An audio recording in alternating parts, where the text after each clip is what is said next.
Kemudian hari ini juga kita secara simbolis pemberian bantuan sosial kepada masyarakat yang terdampak wabah COVID-19 ini. Dan saya perintahkan kepada seluruh casaker yang akan membagikan kepada seluruh masyarakat yang berhak untuk menerima dan yang layak untuk mendapatkan ini.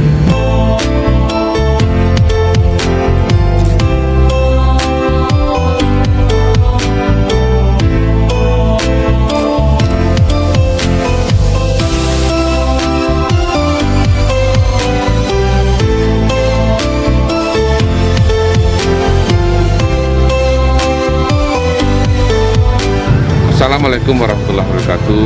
Alhamdulillah, pada siang hari ini Polda Gorontalo menyalurkan bantuan sosial kepada masyarakat khususnya di dalam Provinsi Gorontalo ini untuk saling berbagi dan saling berempati, terutama kepada masyarakat yang terdampak wabah COVID-19 ini.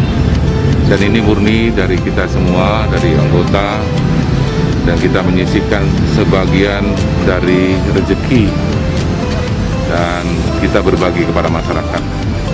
Dan mudah-mudahan dengan tulus dan ikhlas kami anggota Polri Polda Gorontalo ini mudah-mudahan bisa meringankan beban hidup masyarakat.